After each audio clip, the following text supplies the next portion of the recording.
Palmira tenía la mirada de quien esperaba aprobación. Era joven, con manos de aceitunera y ojos que se mojaban con facilidad. Concepción, más dura, hablaba menos y encendía cigarrillos en el porche hasta que se le apagaban en la punta de los labios.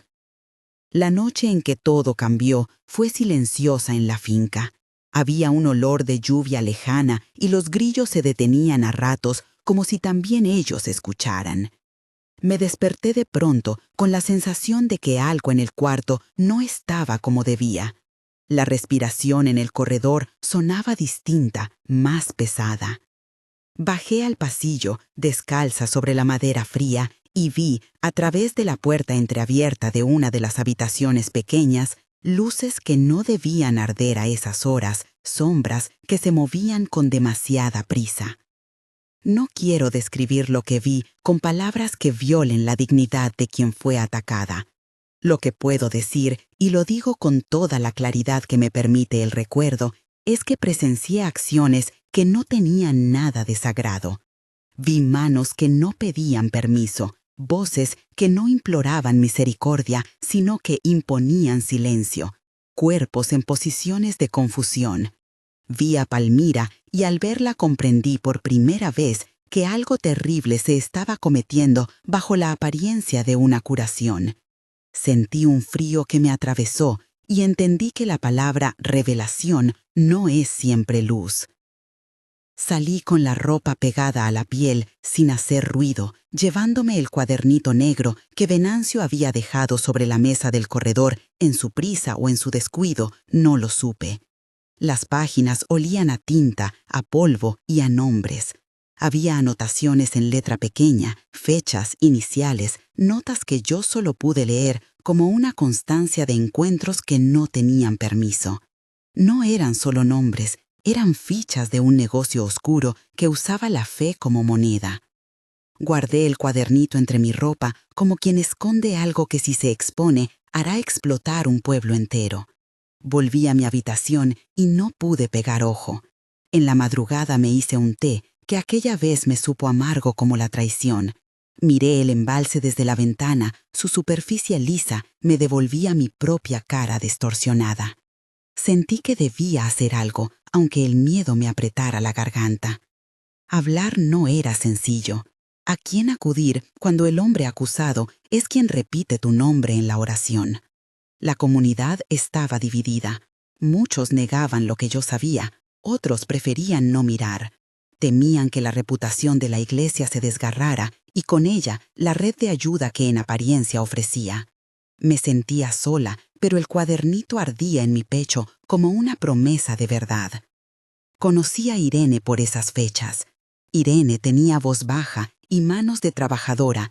Me encontró una tarde en la plaza con la mirada perdida. «¿Tú también lo notaste?», me dijo sin rodeos, y en su pregunta había una mezcla de alivio y terror. No fui la única que miró de reojo. Concepción nos ofreció su casa y su silencio calculador. Palmira, al principio, negó lo sucedido como quien niega una sombra. Había gente que prefería creer que la noche era una prueba de fe, que el dolor se convertía en obra santa si se aceptaba. La retórica de la entrega había sido trabajada hasta su última gota. Decidimos, con manos temblorosas, buscar ayuda fuera del silencio de la capilla. Donde la voz pastoral se volvía ley, buscamos la palabra de la ley. Fui a ver al médico del pueblo, el doctor Alcires, al que conocía de las curas de la abuela. Le hablé despacio, con la voz encogida, y él me miró con esa mezcla profesional de cuidado y sorpresa. Accedió a recibir a Palmira en la consulta, a hacer las exploraciones necesarias con la discreción que una víctima necesita. No hubo espectáculo, solo una sala blanca, una bata que olía a jabón y un examen que confirmaba lo que nos temíamos sin necesidad de palabras crudas. Hubo marcas, había heridas, había memoria rota. El siguiente paso fue el sargento Onofre. Lo conocía por ser el guardia que pasaba por la carretera con su camioneta, siempre atento a lo que ocurría. No era hombre de iglesia, era hombre de pueblo, de esa clase que mide el mundo por la honestidad de las manos. No le conté todo de una vez. Le puse el cuadernito sobre la mesa sin alterarme demasiado. Su cara cambió cuando leyó las anotaciones, fechas, referencias a habitaciones de la finca, pequeñas reglas que parecían decorar un negocio. Le conté lo que había visto. No le conté las cosas íntimas que tanto pesan, porque en mi voz ya había suficiente. Onofre no prometió milagros, pero me dio un gesto de seguridad. «Vamos a tirar de esto con cuidado», dijo. No era poesía, era orden y procedimiento. Vinieron médicos forenses de la ciudad, vinieron interrogatorios en los que las palabras se dolían en la boca de Palmira y de otras que se atrevieron a hablar. Tardamos en armar el rompecabezas porque parte del castillo que protegía al pastor estaba hecho de favores antiguos, de deuda moral. Los defensores del pastor salieron a la plaza con letanías de inocencia y de reproche hacia las denunciantes. La lógica de la vergüenza se usó como arma para proteger al que tenía voz más alta. Venancio fue clave. Al principio se mostraba como un muñeco sin hilos, siempre en la penumbra. Con el tiempo se quebró. No fue una heroica conversión, sino una lenta rendición. Lo sorprendieron las preguntas, la evidencia y su propio recuerdo de noches registradas en ese cuadernito. En el juicio, que se anunció con el rumor que viaja como pólvora por los caminos, su testimonio fue un golpe que deshizo muchas coartadas. Leyó nombres, relató horarios, admitió que había sido cómplice. Nadie gana fama siendo valiente en un pueblo donde el silencio protege. Pero cuando estos papeles salieron a la luz, la verdad empezó a tener peso. El día que detuvieron a Florencio, la plaza estaba llena de gente que no sabía a quién mirar. Él caminó con la frente alta, como quien espera que la convicción de la multitud lo absuelva. Fue ese tono de superioridad lo que más me dolía, no por su caída, sino porque él hubiera confundido la fe con su voz. Mientras lo esposaban, vi en sus ojos una mezcla de incredulidad y cálculo. Hasta el final, buscó cambiar el relato con palabras llenas de promesas y de salvación. Nadie, con todo el dolor del pueblo, merecía que su nombre fuera usado para eso. El juicio fue un tiempo de abrir heridas y de exponerlas a la luz del día para que cicatrizaran con algo parecido a justicia. Hubo días de testimonios, de peritajes, de gente que habló en público por primera vez. Concepción, que al principio se cerró en su armadura, habló con una fuerza que a todos nos cortó la respiración. Palmira, con la voz quebrada y los ojos encendidos, dijo lo que necesitaba decir. El veredicto llegó en 1992. Condena. No fue un final de cuento donde todo queda arreglado. Fue un momento donde la justicia puso una palabra sobre lo que había ocurrido y la comunidad tuvo que mirar hacia adentro. Después vinieron otros papeles, una carta que apareció en una habitación del pastor, una especie de confesión escrita que nadie esperaba y que nadie supo interpretar del todo. En ella, según se dijo, había atisbos de arrepentimiento y de un caos íntimo. Lo que más dolió fue la mezcolanza de su retórica final. Intentó, incluso en papel, convertir su acto en una lucha espiritual. No fue suficiente. Meses después, el destino del pastor se cerró con una muerte que dejó más preguntas que consuelo. Algunas personas la llamaron castigo, otras tragedia. Yo la llamé consecuencia inevitable de una vida construida sobre impunidad. Lo que siguió al juicio fue un proceso lento de reparación, no solo legal, sino humano. No se cura la memoria como se cose una manta. Quedan hilos sueltos, quedan noches en las que despertamos con el pulso acelerado. Tuve pesadillas que se repetían con la cadencia del agua en el embalse. Aprendí entonces que la fe no es un pasaporte para el abuso. La fe es una relación que se cultiva lejos de la violencia. Encontré, con el paso de los años, a otras mujeres que dedicaron su vida a proteger. Irene organizó grupos de apoyo. Concepción trabajó en la creación de un pequeño refugio en la comarca para quienes huían de lo mismo que nos había sucedido. Doña Sebastiana, que en la plaza era figura de consejo, abrió su casa para sesiones de escucha. El cuadernito negro pasó a custodia judicial. Lo vi en la sede del juzgado, encuadernado en un sobre donde la tinta parecía más fría que cuando lo tuve en mis manos aquella madrugada. Para muchas, ese cuadernito fue símbolo de la verdad que se niega. Para mí, fue el objeto que nos obligó a nombrar la traición y a pedir cuentas. A partir de entonces, la gente comenzó a comprender que proteger la imagen de una institución por encima de la dignidad humana solo perpetúa daños. La reconstrucción fue cotidiana. Hubo terapia. Yo la llamo compañía para recordar. Hubo consultas médicas, hubo noches de compañía en las que estábamos juntas y eso bastaba. Algunas se fueron del pueblo para rehacer su vida lejos de miradas que aún señalaban. Otras, como yo, nos quedamos y convertimos el dolor en memoria activa. Empecé a hablar en pequeños encuentros, a contar mi experiencia con la misma voz tenue pero firme que uso ahora. No lo hice para castigar la fe de nadie, sino para separar al Dios que consuela de quienes lo usaron para dominar.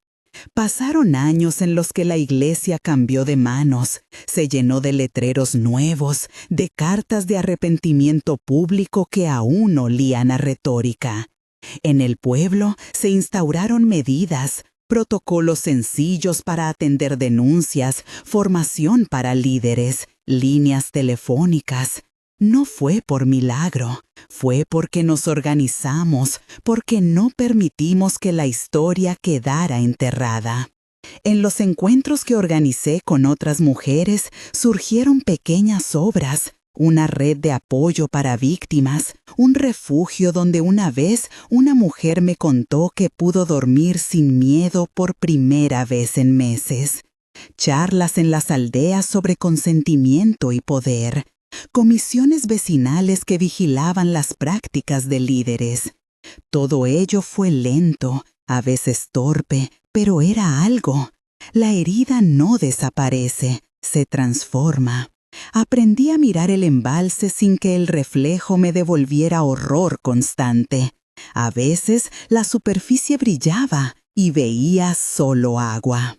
Aún así, la memoria me hace guardar objetos, el cuadernito, una fotografía de Palmira sonriente antes de todo, cartas de agradecimiento de mujeres jóvenes que deciden no callar. Esos papeles forman un archivo de lo que fue y de lo que quiso ser reparado. Mis manos, que antes temblaban por la culpa y el miedo, ahora tiemblan de otra manera. De cansancio, sí, pero también de una firmeza que me permite seguir diciendo las cosas por su nombre. No puedo dejar de nombrar la complejidad de la comunidad. Hubo quienes defendieron a Florencio desde la ternura, creyendo en su obra. Hubo quienes nos rechazaron por romper la paz aparente. Pero, poco a poco, los relatos de las víctimas encontraron eco y se comenzaron a escuchar medidas concretas. Las vidas se dividieron entre antes y después. Yo aprendí a no enseñar a mis nietos solo himnos, sino también a reconocer los signos de manipulación y a pedir ayuda cuando algo no parece bien. Hoy, años después, acompaño a jóvenes que me llaman abuela Carmen y me cuentan temores que yo conozco demasiado bien. Les digo lo que aprendí con la garganta quemada por la verdad, que la fe no es excusa para la violencia, que los líderes deben rendir cuentas, que la comunidad debe proteger primero.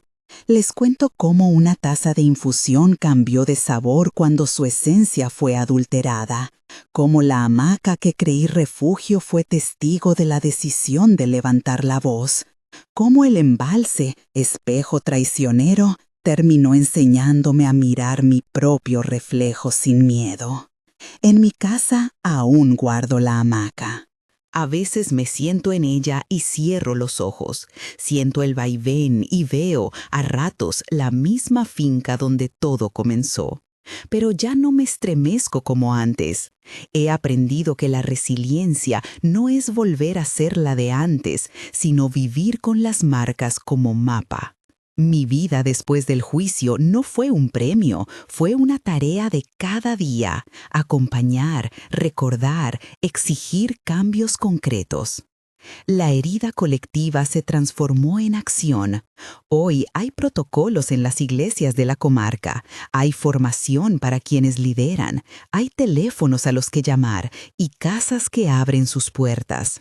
Palmira, después de largos años de reconstrucción, vive en otra provincia y trabaja con supervivientes. Su sonrisa hoy tiene la fuerza molesta y hermosa de quien ha decidido no ser definida por el daño. Concepción dirige el refugio y a veces nos mira con esa dureza que no es rencor, sino escudo. Irene sigue organizando grupos de escucha y su voz, aunque baja, atraviesa montañas.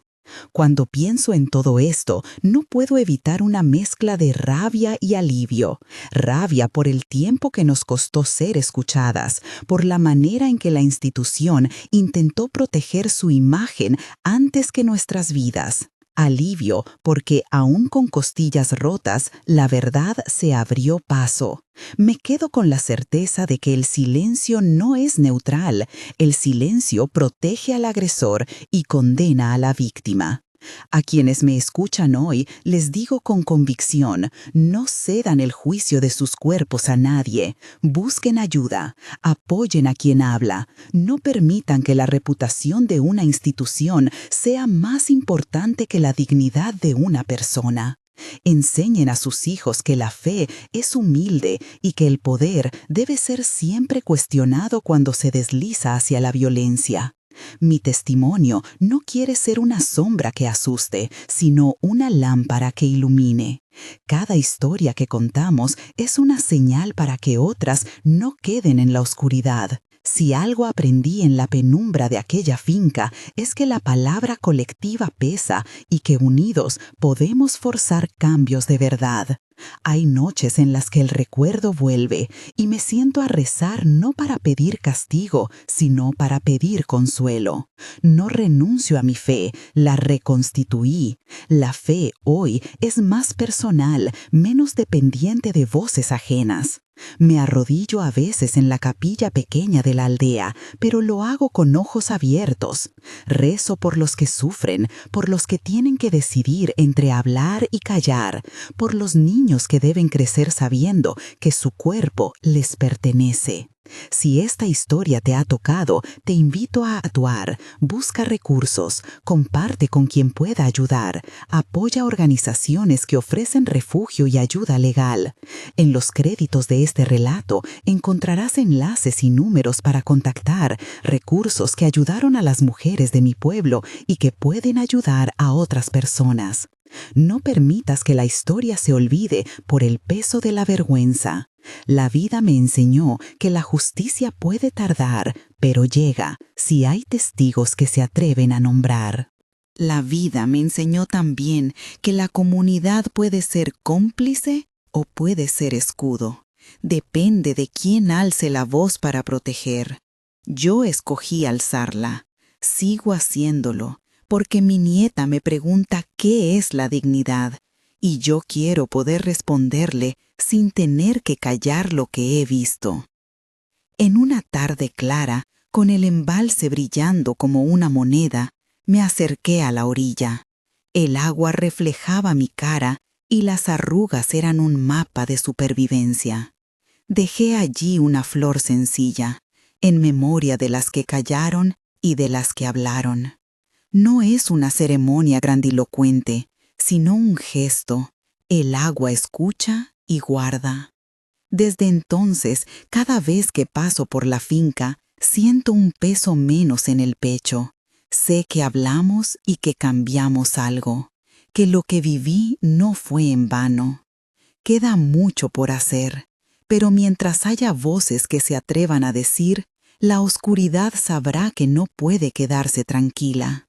Yo, Carmen, sigo contando porque me enseñaron que la memoria es un acto de justicia, y lo haré hasta que mi voz se apague, para que otras no tengan que aprenderlo de la forma más dura. Sigo contando porque me enseñaron que la memoria es un acto de justicia, y lo haré hasta que mi voz se apague, para que otras no tengan que aprenderlo de la forma más dura.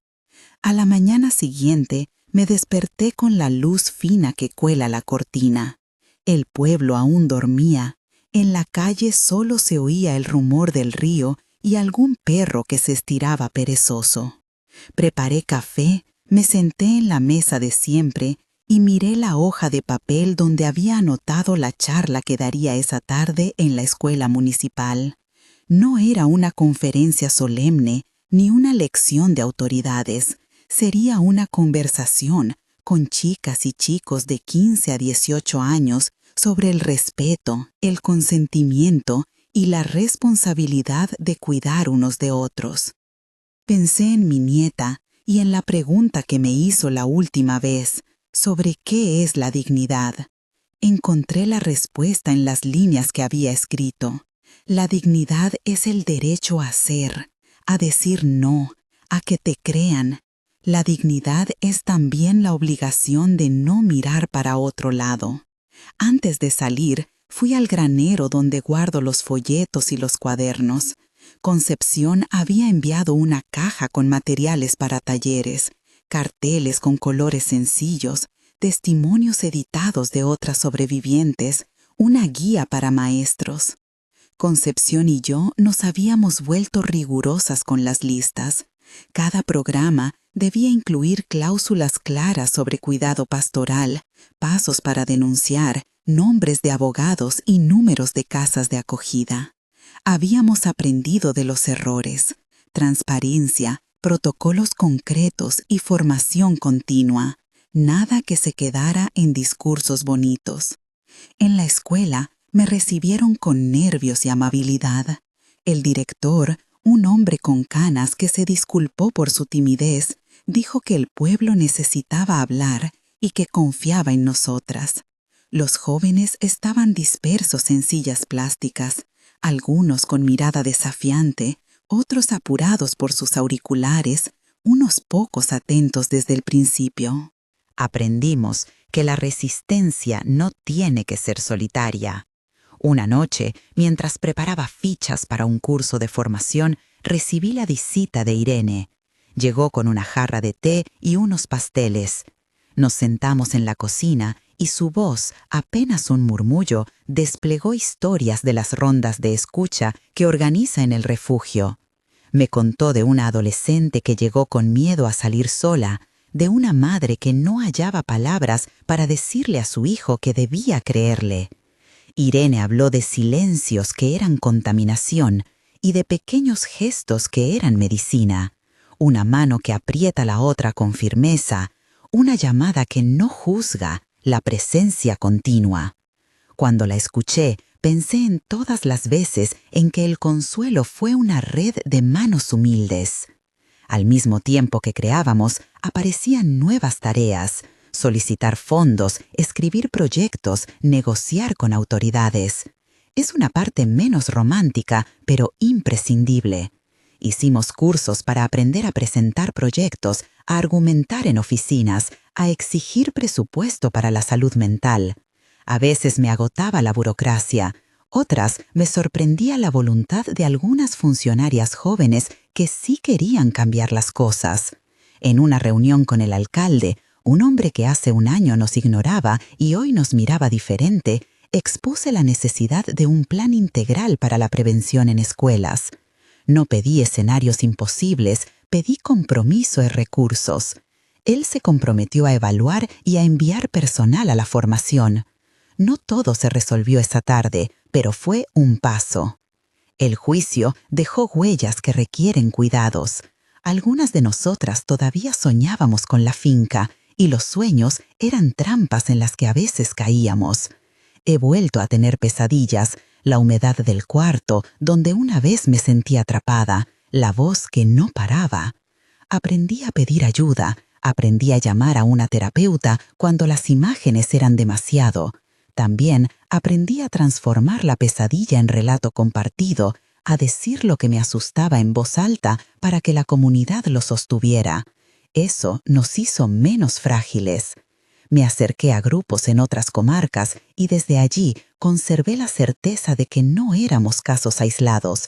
Era un patrón que exigía estructura para su prevención.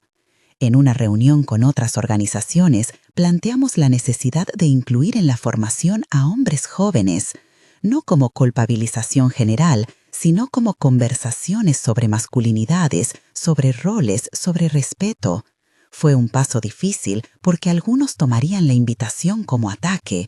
Sin embargo, la respuesta fue mayoritariamente positiva. Varios institutos se ofrecieron a participar. Convocamos a un joven docente, Rubén, que había perdido un hermano por violencia intrafamiliar. Su sensibilidad, su manera de explicar con ejemplos cotidianos, abrió puertas. Empezar a hablar con hombres jóvenes fue una de las tareas que más me reconfortó. La posibilidad de transformar cultura desde la base. Hubo retrocesos también.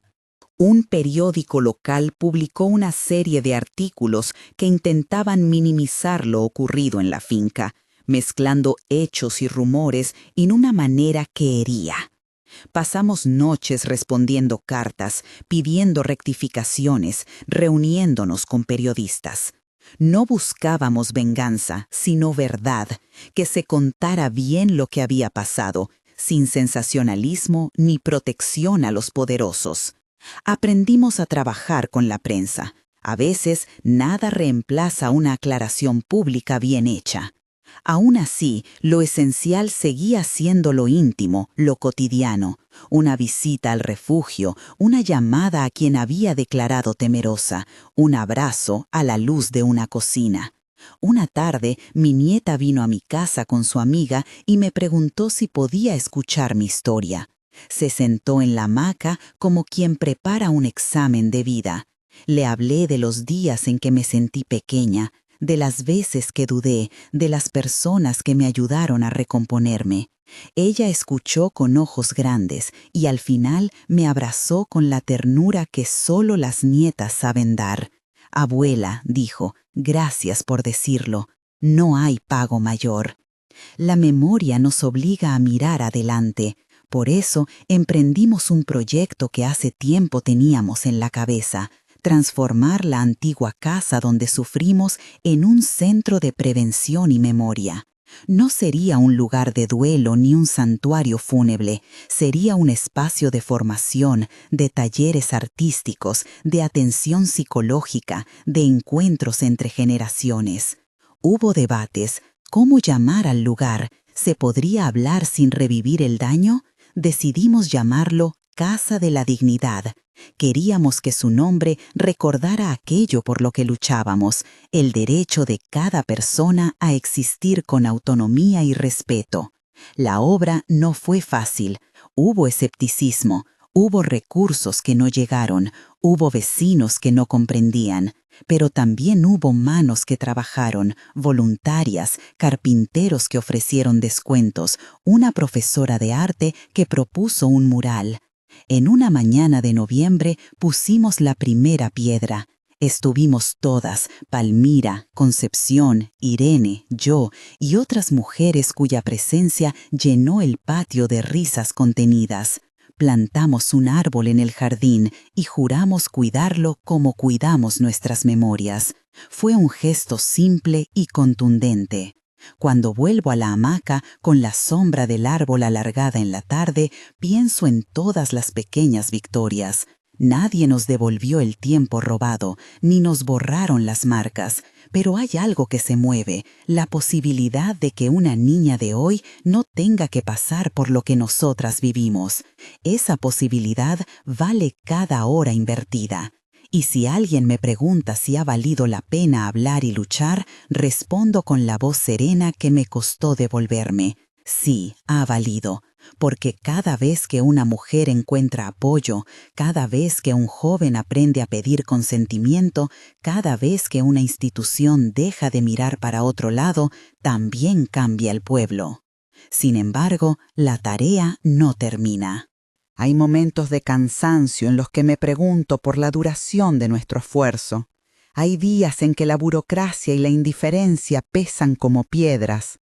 Pero entonces aparece alguien salvado por una conversación, o una carta de gratitud, o el abrazo de una querida que recobra la sonrisa.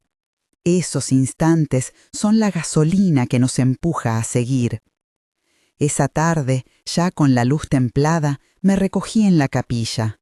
No fui a pedir castigo, apenas a agradecer por la compañía de quienes resistieron y a pedir fuerza para los días que vendrán. Salí con la sensación de que la fe, la que ahora practico con ojos abiertos, es un llamado a la justicia y a la ternura a la vez. Caminé hacia la casa y al pasar por la puerta del refugio vi a Irene que colgaba una colcha nueva en la sala común. Sonrió y me dijo: «Hoy vinieron 2 mujeres nuevas. Dejaron de escuchar a quien les decía que callaran. No hace falta más. Cada mujer que encuentra su voz es una victoria». La memoria continúa su trabajo en cada gesto, en los talleres, en las escuelas, en las charlas, en la Casa de la Dignidad que poco a poco toma forma y color. Y yo, mientras tenga aliento, seguiré contando, enseñando y empujando puertas. Porque contar no es solo recordar, es trazar caminos para que el futuro no repita los mismos errores. Y así, con las manos ocupadas en construir y los pies firmes sobre la tierra, sigo adelante. El día de la inauguración se sintió como un alivio contenido desde hace años.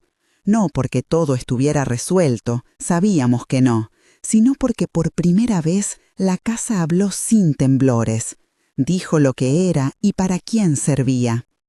Llegó gente del barrio, vecinas que habían curioseado durante meses.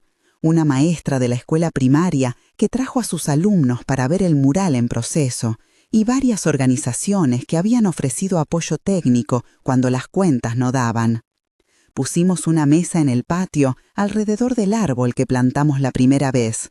Sobre la mesa había tazas de mate, repostería compartida y un cuaderno donde la gente podía escribir sus impresiones o dejar mensajes para quienes vinieran después.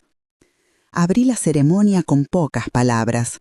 No quise hacer un discurso inflamado ni convertir el momento en un informe. Hablé desde lo que sé, contar. Conté brevemente cómo la casa había sido un lugar de dolor para nosotras y cómo, con manos y voluntad, la habíamos vuelto lugar de abrigo. Dije que no buscamos olvidar, que no buscamos venganza, sino dignidad. Después habló Concepción, con esa voz grave que se le rompe a ratos y que al mismo tiempo es capaz de sostener a cualquiera. Habló de la necesidad de enseñar a los chicos desde pequeños a pedir permiso y a respetar los límites. Palmira leyó un poema que no había mostrado a nadie antes, y cuando sus palabras llegaron al final, varias personas limpiaron los ojos. La artista propuso descubrir el mural al final. Había trabajado durante semanas con jóvenes del barrio. Mezcló historias nuestras con símbolos de resistencia. Una mujer con las manos abiertas, un hilo que atraviesa generaciones, un círculo que simbolizaba la comunidad. El mural no borró las heridas, pero las puso en un paisaje donde se podía mirar sin descomponerse. Cuando la tela cayó, hubo un murmullo largo y cálido, como si se hubiera encendido de golpe una luz dentro del patio. Entre las personas que llegaron estaban las 2 mujeres que Irene había mencionado la tarde anterior. Conocí a Lucía y a Rosa. Lucía tenía la mirada de quien se acababa de liberar de un peso insoportable. Hablaba con fragmentos, con silencio intercalado. Rosa, más joven, sostenía la mano de Lucía como quien acompaña una nave a puerto seguro. Ambas se apuntaron al taller de acompañamiento. Lucía pidió ayuda para tramitar la denuncia y para encontrar trabajo que le permitiera rehacer su vida. Nos sentamos con ellas durante horas, como se hacen las cosas cuando la urgencia es humana. Escuchamos, les dimos información que, más que técnica, era compañía. Las orientamos a pasos concretos, les recordamos que aquí podían quedarse por el tiempo que hiciera falta. Las primeras semanas fueron un torbellino de actividad y de ajustes. Abrimos la biblioteca comunitaria con libros donados por una librería amiga. Los talleres de arte reanudaron con niños del barrio. La psicóloga voluntaria organizó encuentros grupales y sesiones individuales con quienes lo solicitaron. Fue hermoso ver cómo distintas edades se mezclaban. Las jóvenes que pintaban el mural conversaban con señoras que traían recetas de cocina para compartir, y los abuelos se ofrecían a contar cuentos a los chicos. La casa empezó a funcionar como un organismo con ritmos propios. La mañana era de consultas y clases, la tarde de talleres, la noche de reuniones de coordinación y de veces en que alguien se quedaba a dormir porque no tenía a dónde ir. También reaparecieron los obstáculos previsibles. Hubo momentos en que la financiación se volvió frágil. Una subvención inesperada tardó en llegar. Un proyecto que considerábamos seguro fue rechazado. Aprendimos a pedir, a escribir cartas, a presentar presupuestos sencillos. Nos sentamos con las chicas jóvenes y les enseñamos que pedir no es humillación, que pedir es pensamiento estratégico. Hubo también resistencias pequeñas pero dolorosas. Un vecino que se quejaba del ruido en las horas de taller. Un funcionario que preguntó por la legitimidad del proyecto como si nuestra palabra tuviera menos peso que un expediente. Nos organizamos, hicimos una asamblea con vecinos para explicar la finalidad de la casa. Ofrecimos actividades para la comunidad entera. Con paciencia, muchos se fueron acercando. Aún con dificultades, en el centro crecieron historias que alimentaban el sueño. Había una chica de 17 años, Ana, que llegó tímida, con un embarazo temprano y la sensación de que el mundo se le cerraba. Le ofrecimos acompañamiento jurídico y psicológico. Le conseguimos formación en costura para que pudiera tener un ingreso propio. Era impresionante verla transformar la angustia en laboriosidad. Dejó de decir «no puedo» con la misma frecuencia. Años después, Ana volvió para dar clases en la casa. Enseñaba a otras chicas a coser, sí, pero sobre todo a cuidarse a sí mismas, a mirar su dignidad más allá del miedo. Ver a Ana enseñar fue comprobar que el centro no era un proyecto para nosotros solos, era una posibilidad que se multiplicaba. Mi nieta volvía muchas tardes. A veces traía a sus amigas y se sentaba a escuchar o a ayudar en tareas menores. Otras se quedaba en el taller de escritura, intentando ordenar las palabras de su propia adolescencia. En una de esas tardes me preguntó con la sinceridad que solo tienen los jóvenes: «Abuela, ¿cómo haces para no dejar que el pasado te silencie?». La pregunta me atravesó. Le hablé de las noches largas, de los papeles que nunca llegaron a ordenarse, de las veces que lloré en la cocina. Le hablé de la fe que no pide castigos, sino fuerza, y le dije también que hay cosas que la memoria hace, nos transforma en guardianes. Le dije que sigo contando porque cada palabra que pongo en el aire es una advertencia y una caricia al mismo tiempo.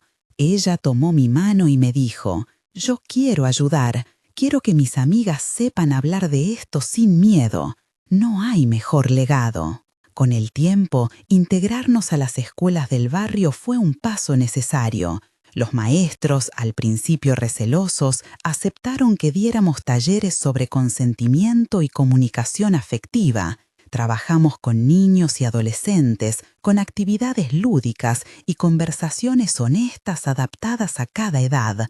Aprendimos que enseñar a pedir permiso puede ser tan pedagógico como aprender a sumar, que el respeto se aprende con ejemplos concretos y con prácticas cotidianas. Concepción lideró esos talleres con una mezcla de ternura y firmeza. Contaba historias y proponía ejercicios donde los chicos debían negociar roles, escuchar y establecer límites. Ver a un adolescente decir no porque lo había aprendido y respetar el no del otro fue una pequeña victoria convertida en acto público. La Casa de la Dignidad fue también lugar de ceremonias simples que nos anclaban. El aniversario de la puesta de la primera piedra lo celebramos cada año con una jornada de puertas abiertas. Se plantaban semillas, se recogían testimonios, se inauguraban pequeñas exposiciones de arte hechas por las propias personas que habían pasado por el refugio. Hicimos un archivo de testimonios con el consentimiento de cada voz para que la memoria tuviera un hogar. No fue un archivo académico, sino una colección de vida. Cartas de agradecimiento, dibujos, grabaciones de conversaciones, poemas. A veces, cuando la casa estaba en silencio, me acercaba a la estantería y leía una nota de alguien que, en su momento, no tuvo palabras. Sentía que todas esas voces armaban una red que nos sostenía. Hubo otro momento que me marcó. Una joven abogada, Martina, se acercó como voluntaria. Quería especializarse en casos de violencia de género y había oído hablar de nosotras. Martina se convirtió en una especie de ángel práctico, revisó expedientes, orientó a quienes querían denunciar y, sobre todo, se empeñó en acompañar a las mujeres durante el proceso judicial, explicándoles con paciencia cada paso. Su presencia alivió miedos que no se miden en dinero. Con el tiempo, gracias a su trabajo y al de otras abogadas, logramos amparos más veloces, de modo que muchas mujeres pudieron acceder a medidas de protección sin esperar meses. No todo fue luz. A veces recibíamos noticias que helaban la sangre. Una mujer que no había querido quedarse en el refugio volvió con su agresor. Una joven que parecía fuera de peligro fue encontrada al cabo de un tiempo en situación precaria. La fragilidad humana nos decía que no bastaba con abrir una casa. Se requería trabajo constante, redes que llegaran más lejos, políticas públicas que sostuvieran las transformaciones. Por eso, empezamos a reunirnos con otras organizaciones de la región. Compartíamos recursos, estrategias, aprendíamos de errores ajenos para no repetirlos. Era un aprendizaje en cadena, sin jerarquías, movido por la urgencia de salvar vidas y restituir dignidades. La fe, para mí, siguió siendo una brújula que no respondía a consignas fáciles. Hubo quienes me preguntaban por la palabra perdón. ¿Cómo conjugarla con justicia? Yo misma le di vueltas. Con el tiempo, entendí que perdonar no siempre equivale a olvidar, ni a eximir de responsabilidad. A menudo era un acto íntimo que me permitía dejar de quedar prisionera del dolor para poder seguir obrando. Al mismo tiempo, exigíamos responsabilidad social, reclamábamos investigaciones exhaustivas cuando lo necesitábamos, acompañábamos las denuncias, pedíamos reformas en prácticas institucionales que perpetuaban el silencio. La casa fue, en ese sentido, un lugar que vivía en tensión entre compasión y demanda de justicia, y ambas cosas eran necesarias. A medida que la casa se consolidaba, aparecieron proyectos que la ampliaron. La profesora de arte consiguió becas para intercambios con otras ciudades. Algunas empresas locales donaron materiales para talleres de oficio. Una radio comunitaria nos ofreció un espacio semanal para hablar de prevención y derechos. Fue una red que se tejía con paciencia, no sin tensiones, no sin debates sobre cómo administrar recursos y hasta sobre el lenguaje que empleábamos para nombrar el dolor. En esas discusiones aprendimos a escuchar las voces más vulnerables y a no perder el horizonte, la dignidad de cada persona. Y aquí estoy ahora, sentada en la hamaca, con la tarde colándose por la ventana y la cocina al fondo donde alguien prepara el mate. Paso la mano por el árbol que plantamos y veo cómo su sombra se alarga sobre el patio. Dentro, una clase de costura termina y más tarde habrá una reunión sobre el próximo taller de prevención para adolescentes. Me siento cansada a veces. Hay noches en que la preocupación me pesa como una piedra en el pecho. Pero también siento la satisfacción de quien sabe que plantó semillas que han germinado. Pienso en las voces que escuché, en las manos que juntamos, en las lágrimas que se convirtieron en coraje. Y me digo, con la certeza que me dio el tiempo, mientras haya quien necesite compañía, mientras haya chicas aprendiendo a decir «esto no está bien», mientras mi nieta me diga que quiere ayudar, la casa seguirá siendo un lugar con puertas abiertas. La noche cae y desde la hamaca escucho risas que se mezclan con la radio. No todo termina, lo sé, pero tampoco todo comienza de cero. La memoria nos enseña a cuidarnos, a mirar hacia adelante sin traicionar lo vivido. Mañana habrá otra lista de tareas, otra conversación difícil, otra mano que tomar. Y responderé, porque contar no fue un gesto de vanidad, sino de responsabilidad. Compartir lo que sucedió para que otros no lo repitan. Ofrecer el refugio que a nosotras nos hubiera gustado encontrar. Me acuesto con esa imagen, el mural al fondo, el árbol que crece, las voces que no se callan. Mañana, como hoy, habrá trabajo por hacer.